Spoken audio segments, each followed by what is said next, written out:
সরকার নীতিগতভাবে সিদ্ধান্ত নিয়েছে বাংলাদেশ জেল ডিপার্টমেন্টের নামটা পরিবর্তন করে কারেকশনাল সার্ভিস বাংলাদেশ করবে। এটার যে প্রক্রিয়া শুরু হয়েছে এবং আমরা অলরেডি আমাদের প্রস্তাবনা মন্ত্রণালয়ে প্রেরণ করেছি এবং আমি আশা করছি যেহেতু নীতিগত সিদ্ধান্ত হচ্ছে বাকিটা অফিসিয়াল যে প্রসিডিউরগুলো এটা পার হয়ে একসময় আমরা অ্যাচিভ করতে পারবো। আমরা কারাগারটাকে উৎপাদনমুখী করার একটা চেষ্টা করছি, যে কারণে কারাগারটাকে কারেকশনাল ইন্ডাস্ট্রিয়াল পার্ক স্থাপনের একটা প্রক্রিয়া সরকার এটাও নীতিগত সিদ্ধান্ত নিয়েছেন এবং প্রক্রিয়াটা শুরু হয়েছে। আমরা স্টেক হোল্ডারদের সাথে সংশ্লিষ্ট মন্ত্রণালয় এবং দপ্তরের সাথে বসবো খুব শীঘ্রই, বসে এই প্রক্রিয়াটাকেও এগিয়ে নিয়ে যেতে চাই। কারণটা হচ্ছে যে আমাদের প্রায় ইন অ্যান অ্যাভারেজ 70 থেকে 75 হাজার বন্দী সারা বছর আমরা এখানে হোল্ড করি কারাগারে, এবং আমাদের যে স্ট্যাটিস্টিক্স বলছে আমাদের প্রায় 50 হাজারের মতো সক্ষম জনবল, উৎপাদনমুখী জনবল কারাগারে আমরা প্রতি বছর সারা বছর ধরে কারাগারগুলোতে অবস্থান করে। এই 50 হাজারের মধ্যে অ্যাটলিস্ট মিনিমাম যদি আমরা 20 থেকে 25 হাজার জনবলকেও যদি উৎপাদনমুখী করতে পারি, তাহলে আমার মনে হয় যে সরকারের যেমন একদিকে যেমন রাজস্ব সাশ্রয় হবে, একইভাবে আমাদের ডাটা বলছে যে যারা অনেকে আছেন যারা বন্দী, বিশেষ করে যারা বন্দী হিসাবে আছেন, তারা সাধারণত পরিবারের উপার্জনক্ষম ব্যক্তিটাই কারাগারে থাকছেন, যে কারণে স্টাডি বলছে যে তাদের নিজে তো সাফার করছে, তার সাথে সাথে তার পরিবারগুলো সাফার করেছে। আপনাদের দেখেছেন যে আমাদের মাননীয় উপদেষ্টা কিন্তু পরিষ্কার করে বলছেন যে যাদেরকে যদি এরকম আমরা একটা পর্যায়ে নিয়ে যেতে পারি যাতে তারা কারাগারে বসে উৎপাদনমুখী হয়ে ইভেন তাদের পরিবারের সাফারিংসটাকে কমাতে পারে। হয়তোবা বন্দী থাকার কারণে তাদের চলাচল সীমিত থাকবে, বাট তারা উৎপাদনমুখী হয়ে তাদের নিজস্ব খরচগুলো মেটাতে পারবে, এর পাশাপাশি তারা কারাগারে বসে কিন্তু ফ্যামিলিকে সহায়তা করবে। এরকম একটা কার্যক্রম প্রক্রিয়া আমরা নিয়েছি এবং আশা করি এই ক্ষেত্রে আমাদের হয়তোবা যদি সরকার চূড়ান্তভাবে অনুমোদন করেন তাহলে আমরা সরকারি বেসরকারি ব্যবস্থাপনা এবং সহযোগিতায় এই কাজগুলো এগিয়ে নিয়ে যেতে পারবো এবং তখন হয়তোবা কারাগারগুলো একটা উৎপাদনমুখী একটা পরিবেশ সৃষ্টি হবে।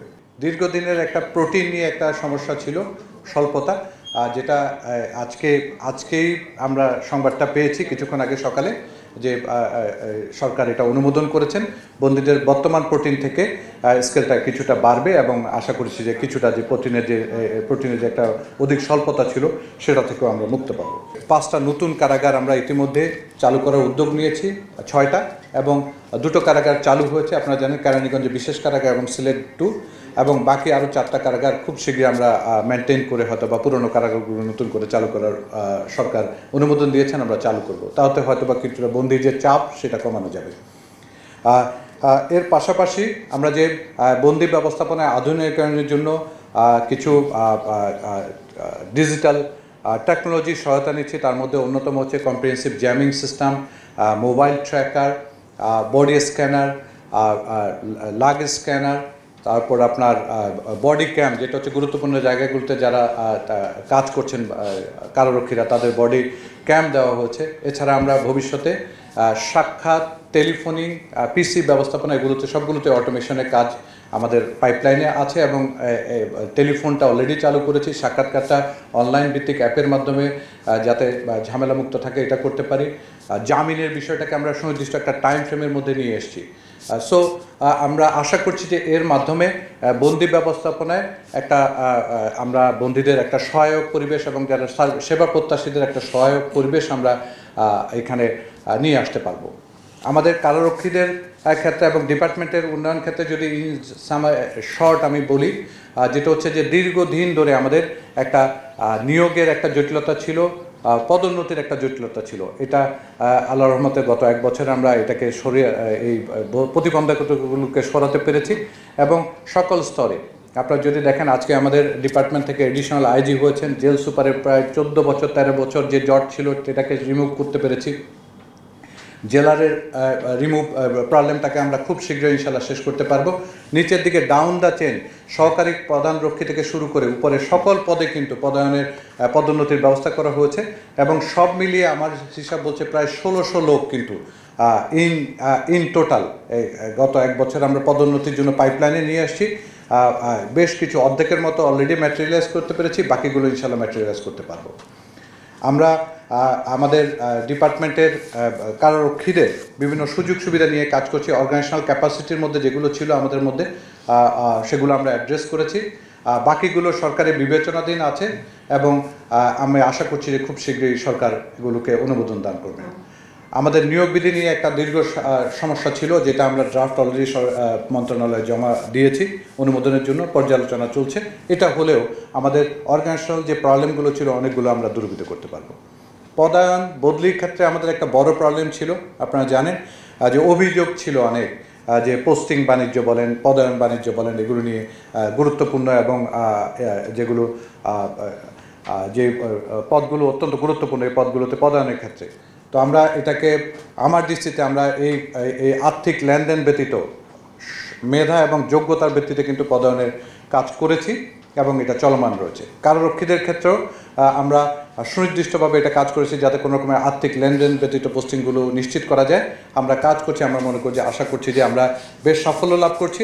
বাট হাউবার একদম যে পুরোপুরি নির্মূল করতে পেরেছি তা না, আমরা আশা করছি যে অদূর ভবিষ্যতে এটাও চলে যাবে।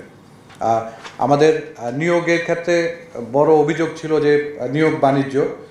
আমরা অতি সম্প্রতি, অর্থাৎ আমরা এখানে কাজ শুরু করার পর থেকে প্রায় সব মিলিয়ে 1000-এর অধিক জনবল আমরা নিয়োগ প্রক্রিয়া, প্রায় 1500 মতো জনবলের নিয়োগ প্রক্রিয়া করছি। প্রায় 900 মতো ইতিমধ্যেই নিয়োগ চূড়ান্ত করা হয়েছে।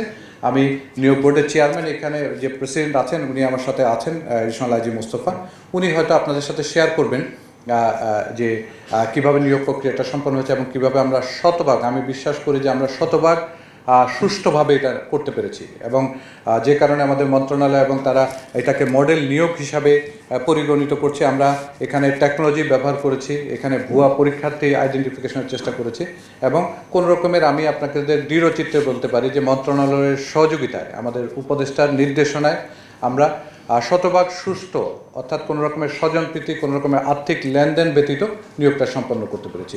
আর বাকিটা কেমন করতে পেরেছি হয়তো আপনারা অ্যানালাইজ করতে পারবেন। কারাগারগুলোর যে ইনফ্রাস্ট্রাকচারাল যে প্রবলেমগুলো আছে আপনারা জানেন, অনেক কারাগার পুরনো, এগুলো নিয়ে আমরা কাজ করছি।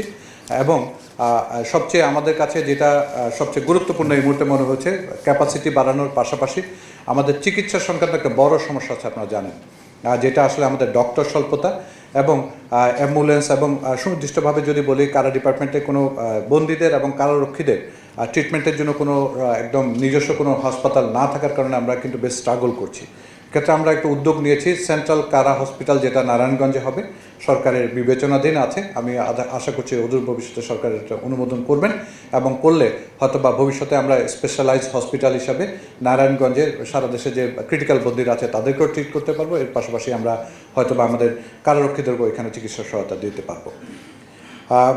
আমাদের একটা প্রবলেম আমরা সলভ করতে পারিনি, যেটা হচ্ছে ডক্টরের সমস্যা, অ্যাম্বুলেন্সের সমস্যা এবং আরেকটা হচ্ছে একটা বহুদিনের বহুল প্রত্যাশিত আপগ্রেডেশনের সমস্যা, যেটা আসলে সরকারের কাছে আমরা আমাদের প্রস্তাবগুলো উপস্থাপন করেছি, সরকারের বিবেচনাধীন আছে। আমি আশা করছি যে হয়তো সরকার ভবিষ্যতে অন্যান্য ডিপার্টমেন্টের শামঞ্জস্যপূর্ণভাবে আমাদের যে ডিপার্টমেন্টের যে প্রবলেমগুলো আছে এগুলো দূরীভূত করার চেষ্টা করবেন এবং কারা ডিপার্টমেন্ট সামনের দিকে এগিয়ে যাবে। কারা ডিপার্টমেন্টে প্রচুর অভিযোগ আছে বিভিন্ন অনিয়ম, দুর্নীতি অথবা অব্যবস্থাপনার কারণে আমাদের কারারক্ষী, অফিসার, কর্মচারী সবার বিরুদ্ধে এরকম অভিযোগ শোনা যায়। আমরা কিন্তু অত্যন্ত কঠোর ছিলাম গত 1 বছরে। বাধ্যতামূলক রিটায়ারমেন্ট, চাকরিচ্যুতি, বিভাগীয় ব্যবস্থা, সাময়িক বরখাস্ত, বিভাগের বাইরে বদলি সহ নানামুখী পদক্ষেপ গ্রহণ করেছি। এর পাশাপাশি আমরা সবার কাউন্সিলিং করছি সবাইকে, যাতে তারা কাজকর্মে মনোযোগী হয় এবং সঠিকতা, ন্যায়, স্বচ্ছতা নিশ্চিত করে। 34 জনকে চাকরিচ্যুত করা হয়েছে বাধ্যতামূলক অবসরের পাশাপাশি। 440 জনের বিরুদ্ধে বিভাগীয় ব্যবস্থা গ্রহণ করা হয়েছে এবং 172 জনকে বিভিন্ন কারণে, বিভিন্ন অনিয়মের কারণে বিভাগের বাইরে বদলি করা হয়েছে। মাদক বিরুদ্ধে এবং দুর্নীতির বিরুদ্ধে আমরা জিরো টলারেন্স নীতি গ্রহণ করেছি এবং ইভেন আপনারা অনেক ক্ষেত্রে দেখবেন যে আমরা আমাদের কারারক্ষীদের মাদকের সংশ্লিষ্ট করার জন্য অথবা গ্রহণ করার জন্য অথবা সহযোগিতা করার জন্য কিন্তু গ্রেপ্তার করে পুলিশে হ্যান্ডওভার করেছি, এরকম রেকর্ডও আছে, যেটা হয়তো বা অতীতে কারা ডিপার্টমেন্টে দেখা যায়নি। নিয়োগের কাজ করতে গিয়ে আমার কাছে মনে হয়েছে যে আমাদের মূল যে জিনিসটা দরকার ছিল সেটা হচ্ছে একটা পরিবেশ, যেই পরিবেশটা গত 5ই আগস্টের আন্দোলনের মাধ্যমে আমরা তৈরি করতে পেরেছি। এই পরিবেশটার কারণে আমাদের মাননীয় উপদেষ্টা থেকে শুরু করে আমাদের সচিব মহোদয় এবং আমাদের আইজি মহোদয় নির্দেশক্রমে আমরা নিয়োগের কাজটা শুরু করি এবং বিশ্বাস করেন যে আমরা 100% এরকম করে বলতে পারি যে এই নিয়োগটাতে শুধুমাত্র মেধার ভিত্তিতেই যোগ্যরা নিয়োগপ্রাপ্ত হচ্ছে এবং সংখ্যাটা অনেক বড়, 866 জন ছেলে মেয়ে সহ। এই প্রক্রিয়াটা যখন আমরা গ্রহণ করি তখন আমরা আমাদের কাছে যে প্রযুক্তিটা ছিল সেই প্রযুক্তির সাহায্যটা আমরা অনেক গ্রহণ করেছি। আমরা দেখতে পেয়েছি যে মানুষ যারা প্রার্থী আছেন এই পরীক্ষার জন্য তারা আসলে নিজেরাও বিশ্বাস করতে পারেন না যে টাকা পয়সা ছাড়া বা ভিন্ন সুপারিশ ছাড়া এটা নিয়োগ করা যায়। তো এই জিনিসটা প্রথমে সবাইকে বিশ্বাস করাইতে আমাদেরকে অনেক কষ্ট করতে হয়েছে, বাট আমরা প্রায় 50,000 ইনিশিয়াল প্রার্থী যারা আমাদের সাথে বিভিন্ন পর্যায়ে পরীক্ষা দিয়েছেন তারা প্রত্যেকে বিশ্বাস করেছেন যে হ্যাঁ তারা যে প্রক্রিয়াটা আমরা বেছে নিয়েছি সেই প্রক্রিয়াটা অনেকটা স্বচ্ছ ছিল। ইভেন প্রার্থীরা নিজেরাও বুঝতে পেরেছিল বা বুঝতে পারছিল পরীক্ষার রেজাল্টগুলো কী কী।